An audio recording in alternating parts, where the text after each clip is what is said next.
Hola a todos, ¿cómo están? Bienvenidos a un nuevo espacio desde Basilea, Salle, Argentina. Tenemos el placer de recibir a Luciano Mondino. ¿Cómo estás, Luciano? Bienvenido. Hola, muy buenas tardes. Gracias, Ilan, por la invitación y bueno, un saludo a todo Basilea. Gracias a vos por tu tiempo, Luciano.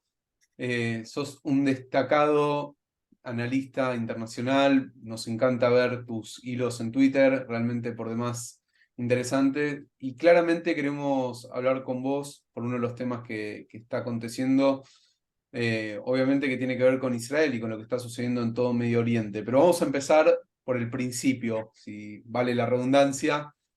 ¿Qué es lo que está Sí, sí, sí. pasando en Israel? Sabemos que en el mes calendario es una fecha muy especial porque se cumplen las Pascuas judías, se cumplen también las Pascuas cristianas y estamos atravesando el mes del Ramadán también en el mundo islámico, y todo esto parece que ha sido caldo de cultivo para que algo esté pasando en Jerusalén, pero después que se trasladó a todo Israel. ¿Qué es lo que está pasando?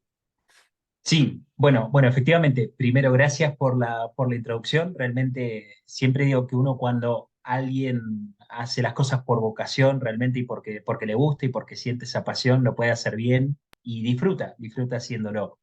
Y bueno, más que nada, cuando podés encontrar gente que antes no conocía de estos temas y de repente empieza a enterarse algo, la satisfacción realmente es muy buena. A ver, comencemos un poquito. La cuestión del conflicto palestino-israelí, que siempre lo defino como un desprendimiento del árabe-israelí, porque son dos cuestiones que entiendo pueden leerse por separado. Tiene el epicentro en lo que yo llamo siempre el relato palestino, esta causa palestina que nace en 1965. Tiene un epicentro en lo que es la mezquita de Al-Aqsa o la mezquita de El Domo, es decir, hay distintas interpretaciones, pero que van sobre lo mismo. Y es un llamado falaz que viene desde la época de Arafat, finales de los 60, de insinuar y correr el rumor de que Israel romperá el statu quo en el control de la mezquita. Lo cual, lo primero que hay que remarcar, que la cuestión de seguridad depende de un organismo y una organización que es Jordana, es decir, es un país árabe, en este caso Jordania, quien tiene que garantizar la seguridad. Y bien marcabas un detalle que para mí es fundamental y marca un poco el proceso y el desencadenamiento de los hechos en los últimos años. No hay que pensar que esto ocurrió solamente hace 10 días, como muchos títulos periodísticos y en redes sociales se insinuaba que Israel había interrumpido mientras rezaban los musulmanes por el Ramadán y había generado una ola de violencia que eso justificaba los ataques desde la Franja de Gaza y desde el Líbano posteriormente. Nada más alejado de la realidad de esto, porque todos los años en donde coincide el Pesaj, que es la Pascua judía, y el Ramadán, ese mes muy característico y muy propio de los que profesan la fe musulmana, ocurren este tipo de enfrentamientos y esta escalada en la tensión entre ambos, porque justamente se da una característica muy puntual que es la entrada de grupos radicales, grupos violentos, al interior de la mezquita. Insisto, una mezquita cuyo control y cuya cuestión de seguridad depende y dependería en este caso también del gobierno jordano, que generalmente hace oídos sordos y esto Israel ha reclamado ante los organismos correspondientes porque justamente se rompe este equilibrio. Entonces, ¿qué sucede? En los primeros 10 días de Ramadán, que comenzó a finales de marzo, el 23 de marzo, si no me equivoco, 23, 24 de marzo, los primeros 10 días del mes transcurrieron con total tranquilidad. Es decir, miles de fieles, miles de musulmanes se pudieron acercar a la zona de la mezquita y profesar a través de sus oraciones el mes de Ramadán, es decir, celebrar en lo que hace la característica libertad de culto y el respeto por esa diversidad en Israel. Entonces, esos primeros 10 días que transcurren con total naturalidad, sorpresivamente se interrumpen con el comienzo del Pesaj, cuando son los judíos quienes salen a celebrar y quienes conmemoran una fecha tan emblemática, que también este año ha coincidido con la Pascua cristiana. Es decir, en ese caso, las tres religiones hemos coincidido nuevamente en épocas que son realmente festivas y que son importantes. Ahora, ¿qué pasa cuando inicia Pesach? comienzan las operaciones y los operativos de estos grupos radicales insertos dentro de la mezquita, insisto, sin ningún tipo de control por parte de los jordanos, a atacar a los judíos que se acercaban a la zona. Entonces ahí lo que primero se rompe no es el statu quo por parte de Israel, sino que Israel interviene dentro de la mezquita, y de hecho acá puede haber distintas interpretaciones, cada uno podrá hacer su juicio hasta quizás subjetivo, si la respuesta de Israel fue correcta, fue apropiada. Eso ya entra en el terreno de cada uno, sino que podemos entrar en los hechos, que son antes del ingreso de las fuerzas de Israel, las fuerzas de seguridad. Hubo todo un proceso de radicalización dentro de la mezquita que responde mucho tiempo atrás en el tiempo también, porque no hay que olvidarse que Al-Aqsa, esa mezquita que está inserta en este territorio, en la parte de Jerusalén, es también objeto de la radicalización islámica muy propia en la sociedad palestina actual, que es una sociedad que se define más por un odio y una aversión y un rechazo, ya no solo al Estado de Israel, sino al pueblo judío en su totalidad y su derecho a la autodeterminación, que lo ha comenzado a lograr en 1948 y lo ha consolidado con el tiempo y creado un Estado moderno que es verdaderamente diferencial respecto a los estados que tiene su vecindario más próximo. Ahora, Entonces lo Luciano, que ha ocurrido es esto. sí, perdón que te interrumpa, pero me parece Dime. que Sí, sí, sí, muy no, no, no, clave no, lo que vos claro. hablás cuando hablas a la hora de la radicalización. Hemos visto cómo en los rezos, por ejemplo, el día viernes pasado, se ondearon banderas del Hamas islámico en la zona del Monte del Templo o en la zona de la explanada de las mezquitas. Y quiero que hablemos de esto porque tiene que ver justamente con uno de los actores más influyentes a la hora de hablar del conflicto palestino-israelí y que ahora también se permeó un poco de esto, ya no solo palestino, sino que también árabe-israelí, porque incluye a Siria, incluye a Líbano, desde donde se han lanzado cohetes desde el sur de ambos países al norte de Israel, en la zona de los Altos del Golán. Entonces, ¿qué rol ves vos que está cumpliendo Hamás en todo esto que está pasando, que incluye también lanzamiento de cohetes desde la franja de Gaza hacia la población en el sur de Israel? Mira, con eso creo que hay dos lecturas posibles. La primera es lo que hace hacia adentro del liderazgo político palestino, que, como se sabe, no es un liderazgo unificado, sino que está en Judea y Samaria, lo que se conoce y se llama también como Cisjordania, está gobernado por la autoridad palestina, que es quien también comparte de alguna forma muchos de estos rasgos operativos con Al-Fatah y distintos otros grupos menores que están en la zona, que son grupos también violentos y que comparten esa genealogía de odio, intolerancia y radicalización, especialmente contra los judíos, cristianos y otras minorías del Islam, que esto sería para hablarlo también en otro momento. Después, por el lado de Gaza, está Hamas. Hamas que comparte esa puja con otros clanes menores, como puede ser la yihad islámica. Entonces, todo ese liderazgo hoy está jugando una interna fuerte en su control de poder. Hay que saber que esta disputa territorial entre las facciones palestinas es muy propia de una construcción casi de poder muy territorial, muy trivial, en el sentido de no, digamos, resguardar cada liderazgo su territorio e impedir que el otro avance. Y esto es lo que sucede entre la autoridad palestina y Hamas. Entonces, los ataques a Israel, que se traducen en ataques, como bien comentabas, con cohetes desde la Franja de Gaza, o con terroristas que suelen llegar como lobos solitarios, hay quienes dicen, otros dicen respondiendo a estructuras palestinas de Judea y Samaria, como puede ser el caso de Lions Den, o puede ser también alguna facción menor en Jenin, el campamento de refugiados, que no es campamento de refugiados, pero muchas veces se lo denomina así. Estos grupos operan también entre ellos, es decir, el ataque a Israel es también una variable a la hora de disputar el liderazgo y la territorialidad de los grupos palestinos, del liderazgo palestino. Pero después hay otro plano que es lo que incluye, digamos, a Siria y a el Líbano, que es justamente Irán. La intervención de Irán hoy en el conflicto palestino-israelí, entiendo que es una de las variables, si no la más importante, es una de las variables fundamentales para entender el devenir de este conflicto.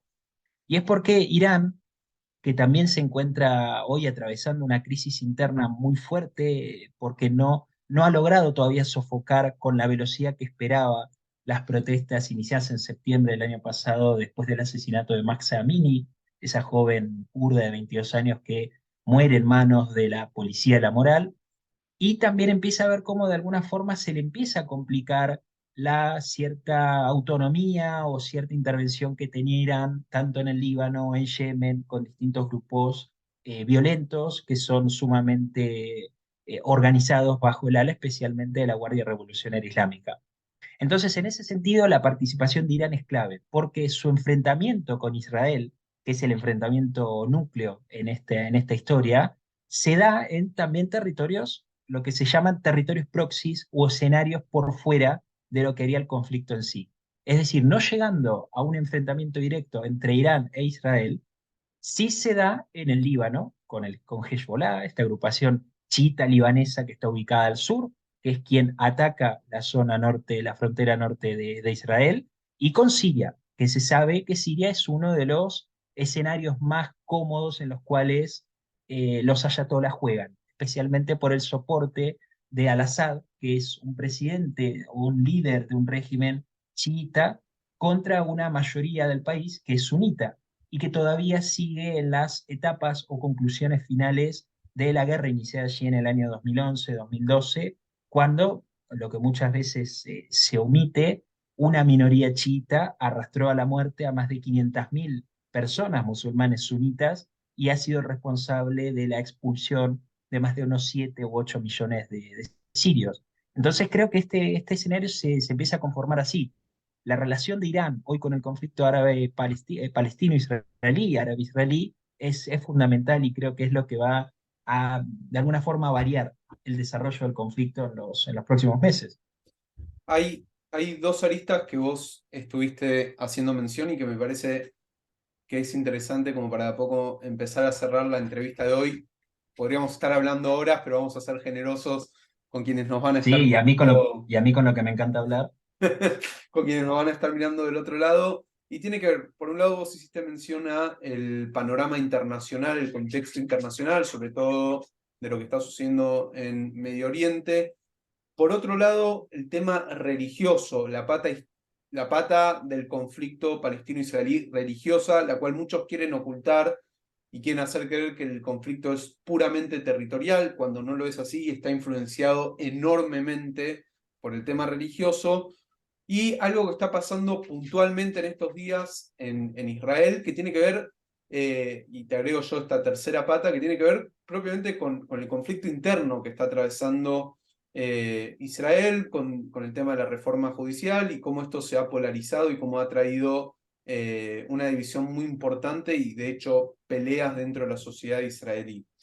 Te quiero preguntar, Luciano, ¿qué panorama avisorás vos para el futuro no muy lejano, sino inmediato? Si crees que esta violencia que se estuvo desatando en Israel va a tener un fin en un tiempo próximo, podríamos decir, si crees que tiene que intervenir nuevamente Egipto como lo ha hecho anteriormente, si esta escalada de cohetes que hubo el pasado fin de semana va a quedar solamente en el fin de semana o avisarás que próximamente puede haber de nuevo una escalada en el conflicto.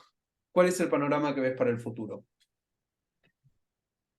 A ver, no es fácil proyectar un panorama futuro, especialmente una situación que es cambiante, no solo en el entorno regional de Israel y los vecinos árabes, sino también en el mundo. Es decir, el mundo hoy juega con una dinámica que es muy fuerte y que a veces impide un análisis muy certero proyectando a futuro.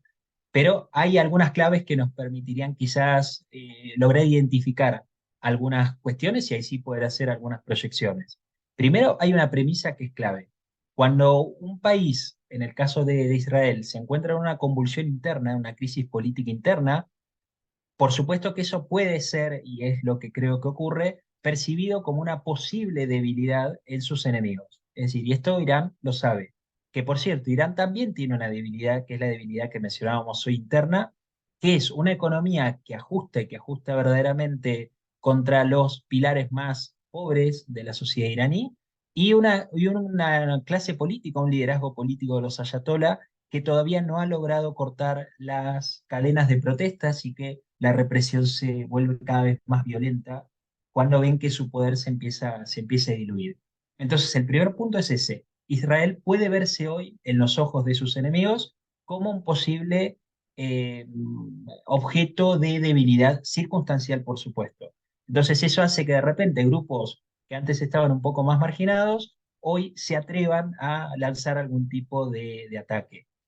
Acá lo que hay que evaluar es la coordinación y la estrategia, porque cuando ocurrió el atentado a principios del mes de marzo al norte de Israel, se hablaba si realmente el atacante había sido alguien de Hezbollah o había sido alguien de Hamas en Cisjordania, también al servicio de Hezbollah. Entonces, la primera incógnita que hay que develar si es verdaderamente que Hamas está actuando en una coordinación con Hezbollah. Y esto hoy habría indicios que sí, de que están trabajando de una forma, por lo menos una intención de trabajar de forma conjunta. Después hay que ver si esto en el plano operativo se resuelve de esa forma. Lo cierto es que las reuniones protagonizadas por distintos actores del terrorismo islámico en Beirut, reuniones por supuesto son coordinadas desde Teherán y que han tenido la participación de funcionarios iraníes, dan una idea de que esta forma operativa conjunta podría empezar a avisorarse. Ahora bien, yo tampoco soy pesimista y te digo por qué. Creo que mientras tanto, mientras ocurren, por supuesto, ataques violentos y muchos hablan incluso de una posible tercera intifada, pero en cuotas, cuando hay civiles en el lado de Israel que sufren verdaderamente calamidades, como es la pérdida de un hijo, la pérdida de un hermano, de un ser querido en manos del terrorismo, que es una expresión de las más cobardes y que lo que hace en realidad es representar la frustración que tienen los palestinos para con ellos mismos.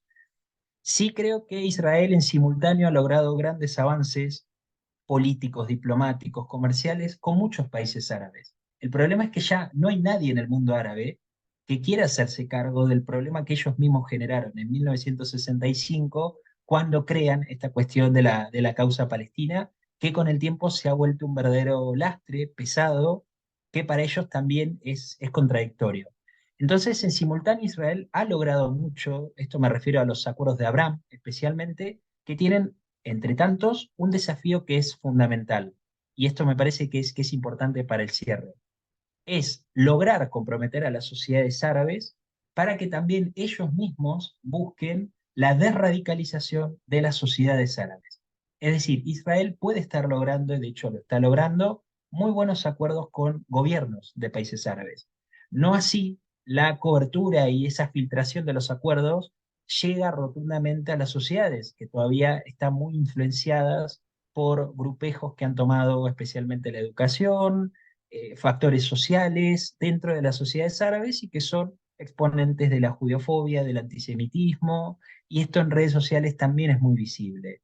No hace más que bucear en las redes sociales árabes y verlo, ver la expresión muchas veces haciendo alegoría al nazismo, a la matanza de judíos en el año 2023, siendo países que eventualmente están firmando cada vez más normalización con el Estado de Israel.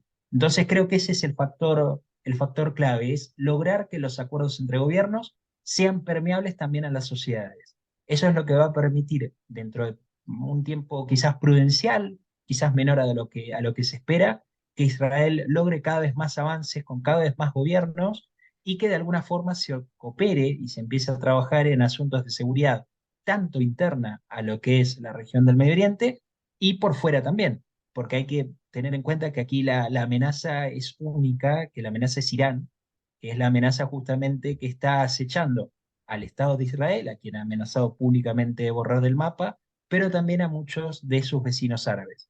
Entonces creo que estas claves permiten ver un panorama complejo, aunque no del todo pesimista, más allá de una circunstancia que es muy violenta, que probablemente no frene en el tiempo, en el corto plazo, pero que seguramente en el mediano y largo plazo cada vez haya más actores en el Medio Oriente que busquen la convivencia pacífica, al menos respetando las diversidades. Bien, Luciano, tu análisis ha sido por demás que completo, así que nuevamente agradecerte a vos por tu tiempo. Para quienes no lo saben, y lo vuelvo a repetir, Luciano tiene mucho contenido, pero que además lo sabe explicar, como lo ha demostrado recién, Lo pueden seguir sobre todo en Twitter, @Luciano Mondino, ¿no? Ese es el usuario. Luciano Mondino, guión bajo. Hay un guión ahí que es el distintivo. Ahí lo tienen. A Luciano lo pueden seguir y realmente es un gusto conversar con vos y me parece que vamos a coincidir para el cierre de la Sí, nota claro. de hoy en elevar nuestra voz y también seguramente si alguno de los que nos está viendo es creyente, elevar una oración para pedir que la situación que está atravesando en este momento Israel vuelva a la normalidad, que cese la violencia y que creo que es el deseo de todos, que se puedan sentar a una mesa, negociar y ponerle fin a este conflicto que ya ha derramado demasiada sangre de manera y sobre todo injusta. Me gusta remarcar eso. Así que, por lo menos de nuestra parte, elevar nuestra voz y decir, basta ya de terrorismo, esto no puede seguir así ni tiene que seguir así, así que me quedo con ese mensaje, cada vez más gobiernos van acercándose también a Israel y que esto puede ayudar en un futuro mediano y no muy lejano a que la situación cambie y llegar a la anhelada paz. Creo que va por ahí el tema, ¿no? Sí, sí, sí, coincido. Lo que pasa es que también es cierto que hoy gran parte de esa comunidad internacional está siendo, por acción o omisión, responsable también de ese terrorismo y de ese nacimiento del brote terrorista. Así que hago, por supuesto, mías también tus palabras y que creo, como insistí al final, creo que el camino, al final del camino habrá luz, pero que estamos hoy atravesando un momento muy convulsionado. Así que gracias, simplemente gracias. Gracias a vos, Luciano. Nos estamos reencontrando próximamente para seguir compartiendo noticias y los aconteceres de Israel. Así que muchísimas, pero muchísimas gracias. Nos estamos viendo prontamente. Nos vemos, Luciano.